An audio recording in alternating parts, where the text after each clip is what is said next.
Hello et bienvenue sur ma chaîne L'âme d'une flamme. Je suis Virginie, médium, énergéticienne et formatrice. On se retrouve cette semaine pour les énergies de la pleine lune du 24 avril, qui est une pleine lune qui est en Scorpion.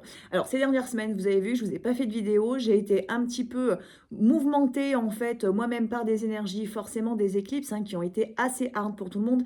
Et puis aussi, vous avez été nombreux à prendre contact avec moi pour des gros dégagements d'énergie assez sombres en même temps sur cette période, parce que bien évidemment les éclipses, qu'est-ce qu'elles ont fait? Elles ont fait remonter pas mal de choses qui provenaient du passé. Alors ça pouvait être des pactes, ça pouvait être des magies noires, ça pouvait être des nœuds karmiques assez profonds, très ancrés en fait dans les cellules de l'ADN de votre âme. Donc c'était des choses qui étaient à libérer. Il y a eu pas mal de nœuds aussi sur les relations de flammes jumelles qui devaient être libérés. Donc c'est mon travail au quotidien de faire ça. Donc c'est vrai que j'ai eu aussi beaucoup de consultations en plus de mes propres choses qui se sont à moi-même révélées bien évidemment durant ces éclipses.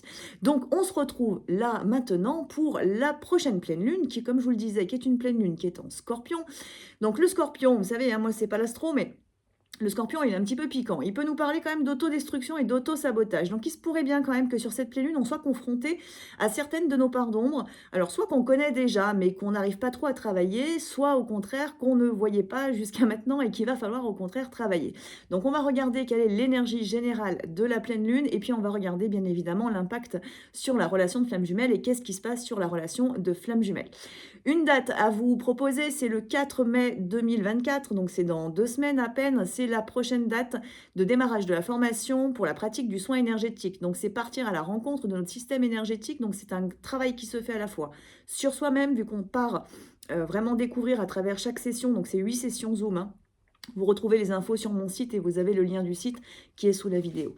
Donc c'est 8 sessions Zoom que je vous propose où on part à la découverte de chacun de nos 7 chakras principaux, de la Kundalini, de comment elle fonctionne, de comment l'activer, comment activer aussi l'auto-guérison, comment canaliser l'énergie et puis surtout comment mieux travailler sur soi. Parce qu'entre chaque session de Zoom que je vous propose également de faire tout un travail par rapport à vos chakras et par rapport justement aux différents blocages que vous pouvez rencontrer. Donc c'est aussi un gros travail sur soi qui se fait lors de ces formations. Et à l'issue de la formation, des 8 sessions, je vous propose une rencontre du coup pour pratiquer véritablement le soin sur autrui, donc canaliser l'énergie et la transmettre, et puis surtout réussir à lire ce qui se passe sur un plan énergétique chez une personne comme sur soi. Donc ça, c'est une formation qui est incluse dans le programme d'accompagnement. Donc c'est pareil, le programme d'accompagnement, tu trouves toutes les infos sur mon site internet. C'est un programme que je vous propose sur 1 an, 18 séances.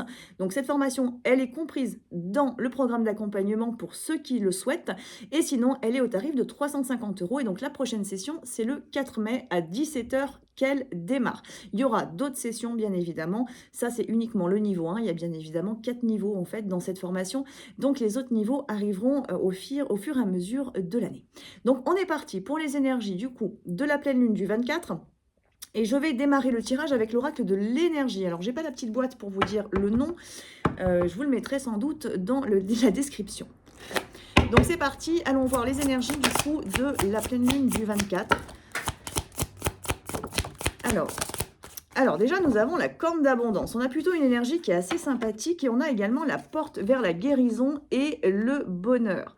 Donc il y a quelque chose d'assez sympa en fait qui est proposé sur cette pleine lune du 24.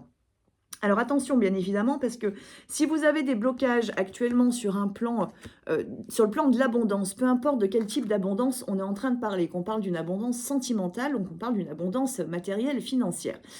Bien évidemment, s'il y a des blocages, il va d'abord falloir transmuter le blocage pour que cette corne d'abondance puisse s'activer. Et c'est d'ailleurs pour ça qu'on a cette porte vers la guérison personnelle et le bonheur. Donc il y a quand même une très grosse transmutation qui est proposée au travers de cette pleine lune, sachant que la nouvelle lune, c'était une nouvelle lune à éclipse qu'on avait juste avant, donc c'était le nouveau cycle, c'est le nouveau cycle dans lequel nous sommes actuellement, qui nous pousse vraiment dans nos retranchements. Donc là, la pleine lune, elle va venir renforcer un petit peu tout ça. J'attrape juste les cartes qui se sont sauvées. Et nous avons le jardin et le portail, nous avons le repos et le ressourcement, et nous avons également l'anxiété. Donc l'anxiété, ça va venir nous parler de nos peurs. Quelles sont les peurs que nous pouvons avoir sur le plan justement de l'abondance? Qu'est-ce qui vient bloquer cette abondance? Qu'est-ce qui se passe à l'intérieur de nous? Est-ce qu'on a le sentiment de ne pas être suffisamment aimé? Donc bien évidemment, cette pleine lune, elle va venir travailler dessus, elle va venir nous interroger justement sur ce qui vient créer ce manque en nous. Donc ça parle d'amour de soi, bien évidemment, ça va parler de respect également de soi, de poser les limites au bon endroit. Et bien évidemment, si la question se pose plutôt sur un plan financier actuellement, ben là c'est pareil, de quelle manière est-ce que je gère mon argent? À quel endroit est-ce que je mets l'énergie d'argent? Comment est-ce que je me positionne par rapport à cette énergie de l'argent? Qui peut être considérée aussi comme une forme d'amour, étant donné que nous sommes dans une société où nous avons besoin d'argent aussi pour pouvoir vivre correctement. Donc, il y a peut-être un regard différent à porter par rapport à ça pour que vous puissiez vraiment faire tourner la roue. Donc, soit ça parle de uniquement sentimental, soit ça englobe le tout, soit ça va parler que de l'aspect financier. Donc, on nous dit bien que là, on avait déjà la porte vers la guérison personnelle et le bonheur, et là on a le jardin et portail qui ressort également. Donc on a vraiment une très grande ouverture qui nous est proposée sur la pleine lune. À nous maintenant de pouvoir la franchir et d'oser franchir ce cap-là. Et ça peut impliquer de prendre des décisions ou de se repositionner éventuellement par rapport soit à des relations, soit, comme je vous le disais, par rapport à l'énergie d'argent. Donc ça va parler de travail, ça va parler de l'aspect professionnel aussi, et ça peut induire la mission de vie si tel est le cas pour vous. Donc le conseil qu'on nous donne, c'est le repos et le ressourcement. En fait, on nous invite à méditer profondément, à introspecter aussi beaucoup sur cette pleine lune, parce que c'est vraiment une pleine lune où on va se comprendre soi dans nos profondeurs. Donc on va visiter des parts d'ombre quand même, hein, c'est le scorpion qui nous y invite, pour aller faire émerger finalement la lumière au milieu de cette ombre qui est la nôtre. On va aller un petit peu plus loin pour l'énergie de la pleine lune. Alors, nous avons l'ange de l'amour qui ressort. Donc, on a aussi bien cette dynamique, en effet, sentimentale qui est présente sur cette pleine lune. Donc, on va du coup basculer tout de suite sur la relation de flamme jumelle et voir un petit peu où ça en est. Mais je crois quand même que cette pleine lune, elle nous invite vraiment à poser des barrières ou poser des limites là où c'est nécessaire. C'est-à-dire que si vous êtes actuellement dans des relations type toxiques, que ce soit avec des âmes sœurs ou que ce soit au sein de la relation de flamme jumelle, là, on va vraiment vous inviter sur cette pleine lune à poser des stops, à dire non là où c'est nécessaire de dire non et au contraire à ouvrir les portes là où c'est nécessaire de les ouvrir. Et bien entendu, la première porte qui est nécessaire d'ouvrir, c'est la porte envers vous-même, c'est-à-dire de vous choisir et donc d'aller vers votre bien-être, vers votre bonheur. Et c'est là où l'introspection est vraiment nécessaire et c'est ce que la pleine lune va nous proposer, c'est vraiment d'aller chercher à l'intérieur de nous à quel endroit, à quel endroit, dans quelle situation, à quel instant finalement le bonheur commence à émerger. Est-ce que c'est lorsque vous êtes chez vous? Est-ce que c'est lorsque vous êtes en contact avec d'autres personnes? Quelles personnes? Est-ce que dans votre travail, dans votre emploi, là, vous ressentez du plaisir, du bonheur? Est-ce que tout se passe bien dans la famille? Enfin, c'est plein de questions en fait pour trouver justement les clés de votre bonheur et puis surtout les clés du bonheur de l'âme. Parce qu'attention, on a aussi notre mental et notre zone de confort. Et là, forcément, on rentre plutôt dans une étape où la zone de confort, elle n'a pas tellement sa place. C'est vraiment l'âme qui doit émerger, la lumière de l'âme qui doit émerger. Donc on va chercher le bonheur de l'âme. Comment est-ce que votre âme souhaite se réaliser et quelles sont les décisions à prendre pour que cette réalisation puisse se manifester dans votre matière, dans votre 3D. Donc on va regarder maintenant ce qui se passe du côté de la relation de flamme jumelle. Donc je vais parler du jumeau, de la jumelle et du lien, bien évidemment. Rappelez-vous que dans la relation de flamme jumelle, il arrive parfois qu'on porte les mêmes vibrations. Donc parfois, ce que je peux dire du côté du jumeau va vous concerner aussi du côté de la jumelle. Le jumeau n'est pas forcément un homme dans la matière, ça peut être une femme, et la jumelle inversement. Pour simplifier, on dit jumeau, on dit jumelle, comme ça tout le monde, et c'est plus simple dans l'esprit de tout le monde. Mais faites quand même bien attention aux messages qui sont transmis. Ne prenez vraiment que ceux qui vibrent et écoutez bien à savoir si les messages transmis pour le jumeau sont bien pour votre jumeau ou s'ils sont pour vous, parce qu'il se peut parfois qu'on soit aussi inversé, et puis parfois ça colle des deux côtés et pour tout le monde. Donc on va regarder sur cette pleine lune quelles sont les énergies pour la relation et on va démarrer par le jumeau du coup et je vais réaliser le tirage dans un premier temps avec l'oracle égyptien d'Isis. Allons voir ce qui se passe du côté de votre jumeau. Alors, première carte, nous avons l'esprit du feu. Alors, l'esprit du feu, là, ça peut nous parler d'une très grosse purification, d'aller vraiment, on est dans la visite des parts d'ombre encore sur cette pleine lune, Donc il y a cette notion de purifier, il y a cette notion de rompre avec des schémas.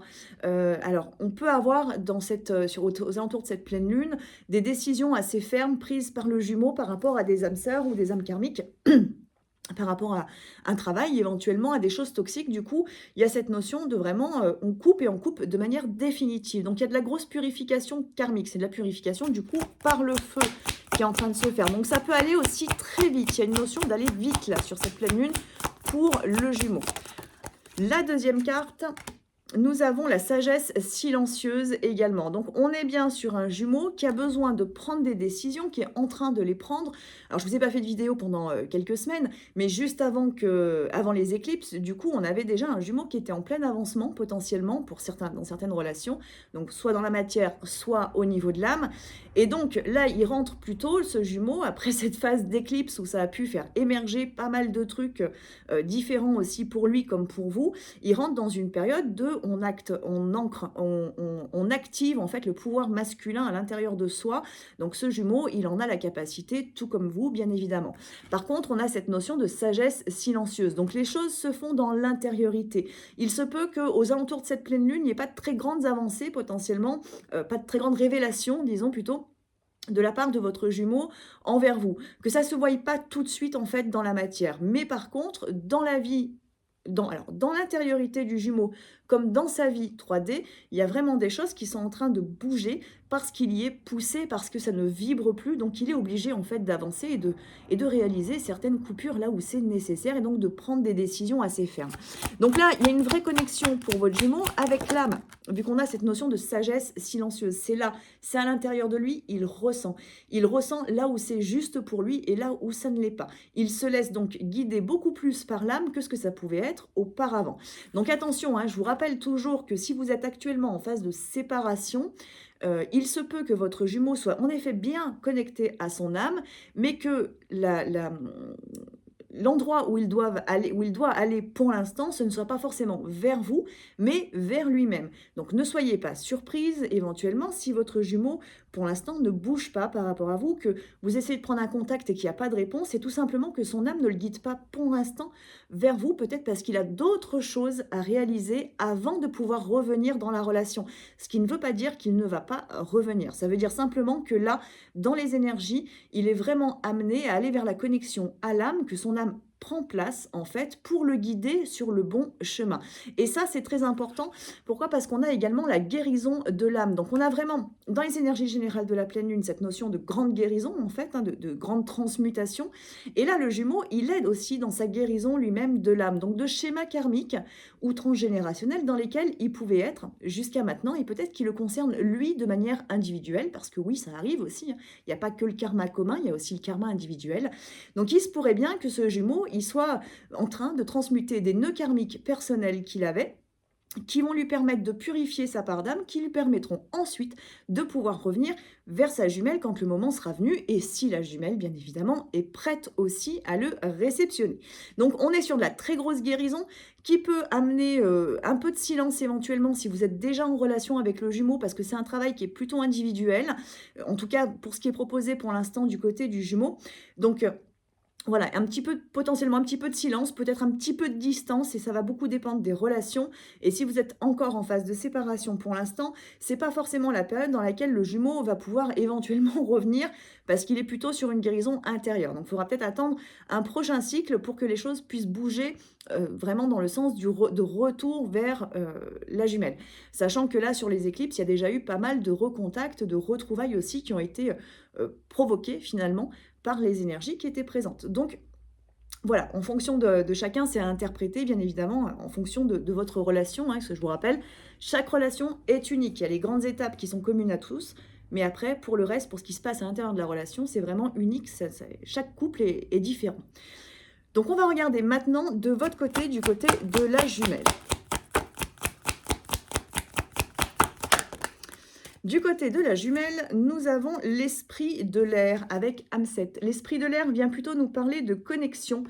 Là aussi, alors on a un peu cette notion de connexion à l'âme comme on avait avec la sagesse la sagesse silencieuse du côté du Jumeau. Là, on a cet esprit de l'air dans le sens où on va se connecter. Il y a de la légèreté. Il y a un besoin peut-être d'aller récupérer des parts d'âme dans un aspect positif, parce qu'il n'y a pas que du karma négatif dans les relations de flammes jumelles, il y a aussi des choses positives. Donc, il y a peut-être besoin vraiment de se reconnecter au positif, peut-être de se reconnecter tout simplement à la flamme ou à la source. Donc là, ça parle encore pour la jumelle aussi de temps de méditation, de temps d'introspection, où on va chercher vraiment la lumière en soi. On allège les choses, on allège la vibration.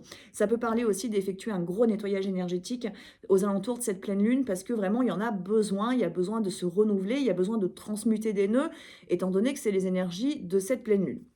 Donc la jumelle, elle s'allège, la jumelle s'élève.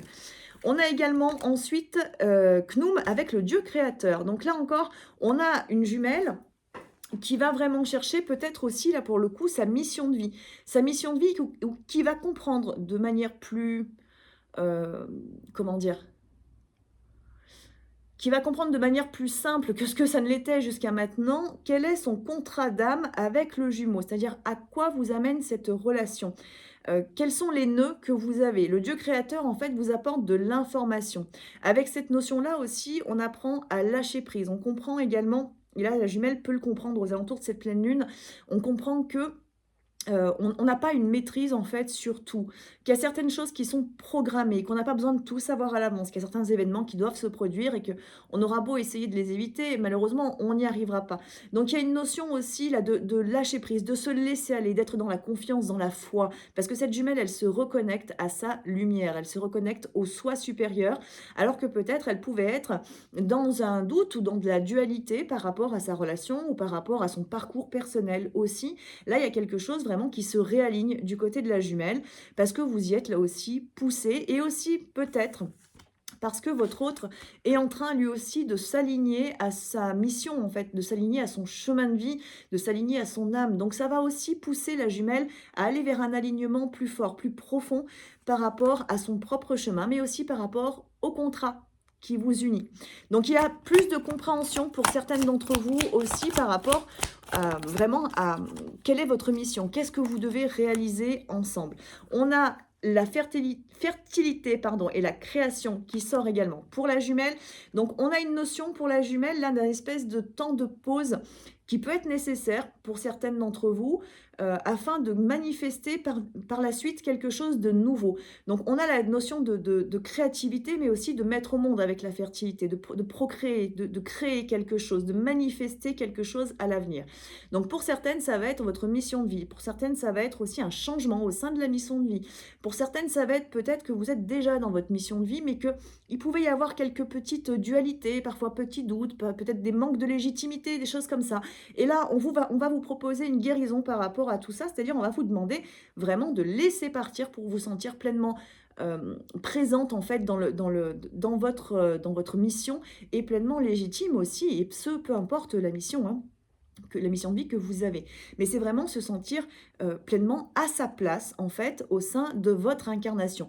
Donc, il y a aussi une notion, là, pour la jumelle, d'accepter l'incarnation telle qu'elle est.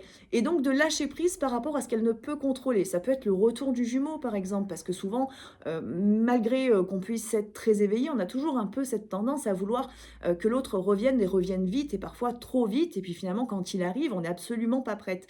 Donc, il peut y avoir des choses comme ça encore à lâcher, et ce, peu importe le niveau d'éveil que vous avez. C'est vraiment accepter les choses telles qu'elles sont, accepter votre incarnation, accepter les difficultés dans lesquelles l'univers vous met actuellement, parce que vous avez des choses à comprendre et parce qu'il y a peut-être des nœuds importants à transmuter, et donc ce n'est pas pour rien si certaines situations se présentent à vous. Et en plus, ça va amener quelque chose de très positif par la suite, parce qu'on vous dit que vous allez aller finalement encore beaucoup plus loin, parce que vous avez besoin de nettoyer, de libérer, pour pouvoir retrouver votre pouvoir créateur, reprendre du plaisir finalement dans votre vie, et là ça concerne la mission de vie, mais ça concerne la vie en général, hein, et ensuite pouvoir manifester des nouvelles choses qui vont être hyper positives pour vous, mais aussi pour le couple sacré, bien entendu. Donc c'est une pleine lune qui va booster, qui va bousculer quand même, parce qu'on a beaucoup cette notion de guérison et d'alignement. Mais ensuite, par contre, ça amène énormément de positif par la suite, et sans doute aux alentours de la prochaine nouvelle lune. Donc on va regarder maintenant ce qui se passe du côté du lien. Quel est l'impact? Oula, elle vous a sauté dessus la carte. Quel est l'impact? Alors nous avons, la création et l'écriture. Alors cette carte, je la ressens vraiment en fait comme s'il y a quelque chose qui est en train d'émerger dans la matière par rapport à votre lien. On a la notion d'écriture qui peut venir vous parler de votre destinée, du destin, de quelque chose qui est écrit. Et je vous ai dit pour la jumelle, il y a un peu cette notion de comprendre enfin quel est le but de cette incarnation et le but de cette rencontre.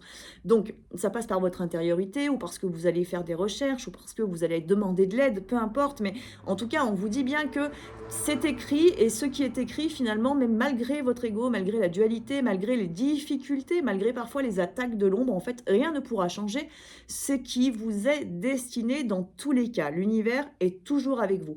Donc cette carte, je la ressens vraiment comme le pouvoir créateur qui est en chacun de nous, mais le pouvoir surtout de l'âme qui, dans tous les cas, ira toujours au bout de sa mission et de son incarnation, même si on peut, sur le plan physique, se retrouver en dualité, parfois en doute ou en résistance. Là, au contraire, on nous dit, c'est une forme de protection, en fait, hein, qu'on peut ressentir à travers cette carte. Donc, ce qui doit être sera. C'est un petit peu...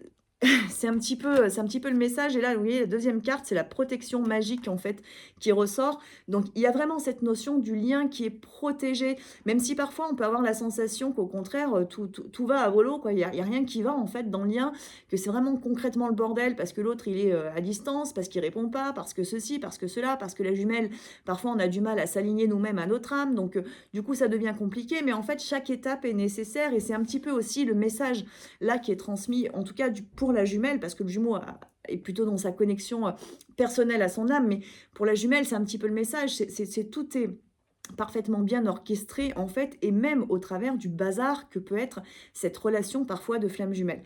Donc là, on vous dit bien que durant cette période de guérison, et peut-être éventuellement, en tout cas pour les couples qui sont déjà en relation, déjà en réunion, où il peut y avoir un tout petit peu de distance qui s'établit autour de la pleine lune, on vous dit bien, ne vous inquiétez pas, la relation est protégée. Donc il ne peut pas y avoir de mauvaises décisions prises ni par l'un ni par l'autre. Et s'il y a des décisions qui vous semblent être mauvaises de votre côté que prend votre jumeau, par exemple, rappelez-vous que ce n'est pas en fait une mauvaise décision, c'est simplement une expérimentation qui est nécessaire et donc ça n'impacte pas de manière négative le lien. Donc ça, c'est important aussi de se le rappeler de temps en temps parce que parfois notre ego peut en avoir un petit peu ras-le-bol et puis observer un petit peu l'autre à distance et dire mais en fait il fait que des conneries et il n'y a rien qui va, etc. Et finalement, on ne laisse pas l'autre expérimenter, faire les expérimentations plutôt qui sont nécessaires pour son propre éveil spirituel. Donc c'est aussi important, chaque étape est vraiment parfaitement bien orchestrée et écrite et prédestinée d'une certaine manière, donc il faut laisser les choses s'établir comme elles le doivent. Dernière carte, pour le lien, c'est la joie et le plaisir, et c'est vraiment ce qu'on nous invite à retrouver, je vous en ai parlé à plusieurs reprises là dans la vidéo, c'est vraiment ce qu'on nous invite à retrouver, c'est la joie et le plaisir de manière individuelle, mais au sein du couple sacré si vous êtes déjà en réunion. Et si vous êtes actuellement en phase de séparation, cette joie et ce plaisir sont en fait l'éveil de la flamme en vous qui va d'une certaine manière permettre à l'autre de suivre le mouvement en fait. C'est un petit peu ça. C'est-à-dire que si la flamme ne s'éclaire pas à l'intérieur de vous en tant que jumelle par exemple, et que vous êtes plutôt morose, plutôt sombre en fait, plutôt pas bien, triste, toujours un peu en colère, toujours il y a l'injustice, il y a la trahison, enfin il y a plein de choses. Tant qu'on est en fait dans cette phase-là, on n'émane pas la lumière de la flamme, on n'émane pas l'amour en fait. Donc on ne peut pas attirer le jumeau, c'est pas possible. Par contre, le jour où on est véritablement incarné bien à notre place, bien ancré, qu'on vibre le plaisir, la joie et l'amour, à ce moment-là, on active en fait la flamme en nous-mêmes et du coup, c'est ce qui va permettre aussi aux jumeaux de s'éveiller et donc de retrouver entre guillemets, le chemin de sa flamme, donc le retour vers sa jumelle. Attention, ce que je viens de vous dire, on ne peut pas le créer par le mental, c'est-à-dire qu'il ne suffit pas d'être dans le plaisir et dans la joie pendant 1 heure pour que ça fonctionne. Il faut que ce soit ancré en vous, il faut que ça soit un comportement naturel en fait presque chez vous, malgré les aléas de la vie, parce que on peut être très éveillé, déjà bien accompli, mais pourtant être soumis aux aléas de la vie, parce que ce sont les aléas de la vie justement, et c'est ce qui fait justement que la vie est la vie et qu'elle est pleine de joie, qu'elle est pleine de tristesse, c'est ce qui nous fait de nous des êtres humains et des êtres vivants, remplis d'émotions, mais en capacité de pouvoir transmuter, voulu faire transmuter et transformer en même temps. Donc de transmuter le négatif en positif, parce que peu importe les aléas de la vie, c'est en fonction de notre positionnement que cet aléa devient un espace extrêmement sombre ou au contraire qu'on en fait quelque chose de lumineux et donc qu'on continue d'avancer. Et c'est là que vous êtes invité à aller au travers de cette pleine lune. Mais attention, je vous rappelle, hein, cette pleine lune, c'est aussi une étape de guérison où on est potentiellement confronté à nos mécanismes d'auto-sabotage, d'autodestruction. Donc la pensée négative, voilà, je ne vais pas y arriver, ce n'est pas pour moi, je ne suis pas légitime, je ne suis pas à ma place, il ne m'aime pas, enfin bon, tous les aspects négatifs, en fait, tout ça, il va falloir que ça se réveille en vous, que ça se révèle pour que vous puissiez le transformer, le transmuter, et donc vous en libérer et vous permettre d'avancer vers quelque chose de beaucoup plus lumineux à l'avenir. Donc voilà mes belles âmes. Et bien écoutez, je vais vous souhaiter à tous et à toutes une très belle soirée, un très beau week-end et puis surtout une très belle pleine lune. On se retrouve très vite dans une prochaine vidéo et vous pouvez, si vous le souhaitez, me rejoindre sur les réseaux, à savoir Instagram et Facebook. Vous retrouvez les liens sous la vidéo. Je vous partage très régulièrement des réels, du coup quasiment quotidiennement en fait, avec les énergies du jour. Donc voilà, je vous embrasse, à très vite.